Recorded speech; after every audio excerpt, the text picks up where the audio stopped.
Hola a todos, sean bienvenidos a mi canal. El día de hoy les traigo la vida de Roberto I de Escocia, el también conocido como Robert de Bruce. Él fue un hombre que reafirmó en ese momento la independencia de Escocia de Inglaterra, siendo un ícono escocés en tiempos actuales. Roberto I de Escocia nació el 11 de julio de 1274, posiblemente en Turnberry, Perthshire, en Escocia. Era hijo de Roberto de Bruce, sexto señor, y de su esposa Margery, condesa de Carrick. El padre de Roberto era descendiente directo del rey escocés David I de Escocia, y del lado materno, Roberto heredó el condado de Carrick. Aunque se conoce su fecha de nacimiento, el lugar de su nacimiento es menos cierto y se sostienen diversas teorías. Se sabe que su familia es poderosa y rica, aunque lamentablemente muy poco se sabe de su juventud.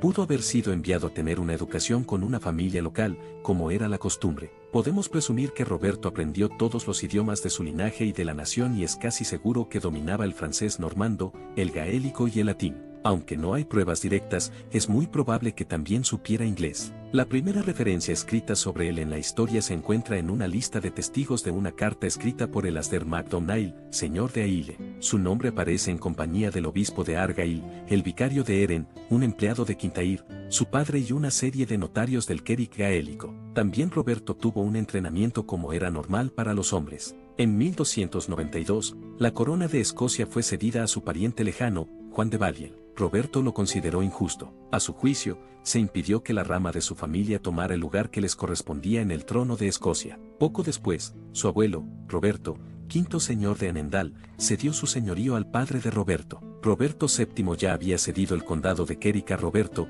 su hijo, el día de la muerte de su esposa en año 1292, con lo que Roberto, señor de Carrick, y su padre se unieron a la causa de Eduardo I de Inglaterra contra Balliol. En 1295, Roberto se casó en primeras nupcias con Isabela de Mar, hija de Domnall, conde de Mar, y de su esposa Ellen. De este matrimonio solo nacería una hija, Margery, sobreviviente, nacida en 1296. La pareja tuvo varios hijos más, pero que lamentable nacieron muertos o fallecieron poco después. Sin embargo, como el linaje era en su mayoría de hombres, esta hija no fue tomada muy en cuenta para el trono. En agosto de 1296, Roberto y su padre juraron lealtad a Eduardo I de Inglaterra en Berwick-upon-Tweed, pero el joven Roberto se sumaría a la rebelión escocesa contra el rey Eduardo al año siguiente. Ese mismo año su esposa, Isabela de Mar, murió tras dar a luz a su hija. Cuando William Wallace renunció como guardián de Escocia después de la batalla de Falkirk, fue sucedido por Roberto Bruce y John Comyn, pero no pudieron superar sus diferencias personales del pasado,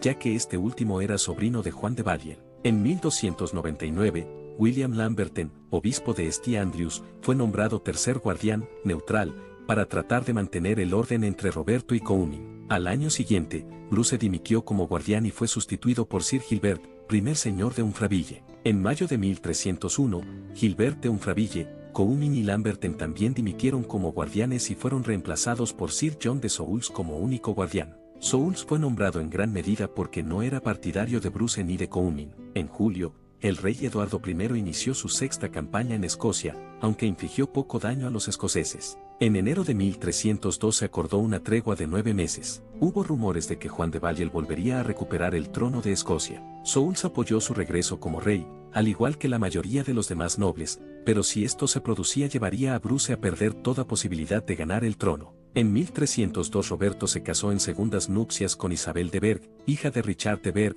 segundo conde de Ulster. Este matrimonio fue feliz, y fueron padres de varios niños, entre ellos David II de Escocia. Sin embargo, años después, Isabel fue secuestrada por los ingleses, siendo recluida por casi 8 años, y Roberto tuvo que negociar con Inglaterra. Mientras Inglaterra y Escocia acordaban varios tratados, William Wallace fue finalmente capturado cerca de Glasgow y ejecutado el 23 de agosto de 1305. La ambición de Roberto al trono podía verse frustrada en favor de John Comyn. Comyn había sido mucho más firme en su oposición a Inglaterra, era el más poderoso noble de Escocia y se relacionó con los nobles más pudientes de ambos países. También podía apelar a otros argumentos para reclamar el trono de Escocia, como su ascendencia celta de la antigua monarquía y el hecho de ser el sobrino de John Balliol. Para neutralizar esta amenaza, Roberto le invitó a una reunión en virtud de una tregua en Dumfries el 10 de febrero de 1306. Bruce atacó a Comyn ante el altar mayor de la iglesia del monasterio Greyfriars y huyó. Al ser informado de que Comyn había sobrevivido a su ataque,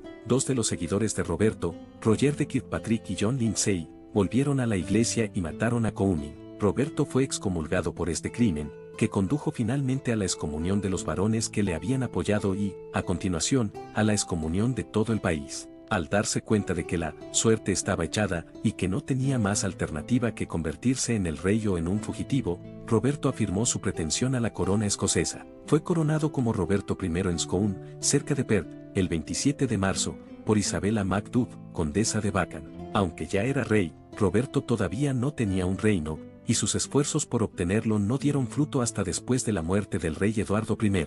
En junio de 1306 Roberto fue derrotado en la batalla de Mepini. En agosto, fue sorprendido en Stratfillan, donde se había refugiado. Las damas de su familia fueron enviadas a Kildrummy en enero de 1307. Roberto, casi sin seguidores, huyó a la isla de Rathlin frente a la costa septentrional de Irlanda. Las fuerzas del rey Eduardo I marcharon de nuevo al norte en la primavera. Roberto fue capturado en un santuario en Tann y su hermano Nigel fue ejecutado. Pero el 7 de julio, el rey Eduardo I murió, dejando a su hijo Eduardo II de Inglaterra en el trono. Roberto y sus seguidores escoceses regresaron a la península, en febrero, en dos grupos. Uno, dirigido por él mismo y por su hermano Edward, inició una guerra de guerrillas en el suroeste de Escocia. El otro, al mando de los hermanos Alexander y Thomas, se dirigió un poco más al sur en Loch Ryan, pero estos pronto fueron capturados y ejecutados. En abril Roberto obtuvo una pequeña victoria sobre los ingleses en la batalla de Glentrool, antes de derrotar a Aymer de Valence, segundo conde de Pembroke en la batalla de la colina de Louden.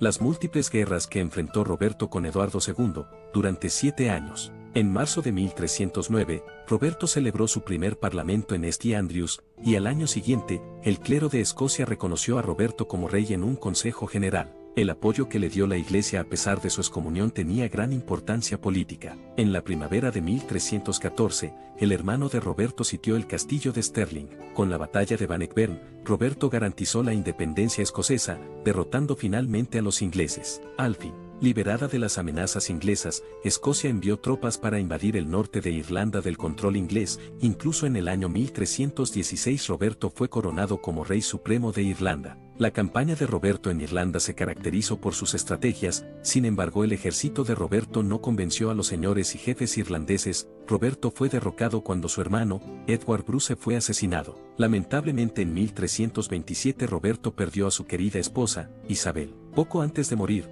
Roberto cosechó uno de sus más grandes éxitos. En mayo de 1328, el rey Eduardo III de Inglaterra firmó un tratado donde reconocían a Escocia como un reino independiente y a Roberto como su rey. Roberto murió el 7 de junio de 1329 en Cerdross. Se cree que había sufrido durante algunos años de la mortal enfermedad, lepre, al igual que lo había hecho su padre, pero esto ha sido cuestionado, planteándose como alternativas que hubieran padecido realmente psoriasis. Tras su muerte, sus compañeros de armas encabezados por Sir James Douglas quisieron cumplir su deseo de que su corazón reposara en el Santo Sepulcro de Jerusalén, en Tierra Santa. Los caballeros escoceses pasaron por España llevando su corazón embalsamado en una pequeña N de plata. En la batalla de Teba, Málaga, en la que participaron, Douglas, que llevaba el corazón de su rey colgado al cuello, al verse irremediablemente rodeado de enemigos lo lanzó para ponerlo a salvo de los mismos exclamando: «Ahora muéstranos el camino, ya que venciste, y yo te seguiré o moriré». Tras ser capturados tanto su cuerpo como el corazón, el rey musulmán Muhammad IV fue advertido de que el último pertenecía al rey de Escocia, y se los envió a Alfonso XI de Castilla. Tanto el corazón como el cuerpo fueron llevados de vuelta a Escocia, siendo inhumados en la abadía de Melrose. El rey Roberto Bruce es considerado como una figura de respeto y gran relevancia para algunas obediencias masónicas que vinculan al origen de la francmasonería con la supervivencia de los caballeros templarios. Hasta el momento, dicha hipótesis no se ha podido demostrar históricamente, aunque crónicas medievales tanto escocesas como inglesas afirman que 432 templarios participaron con el rey Roberto I en la batalla de Bannockburn.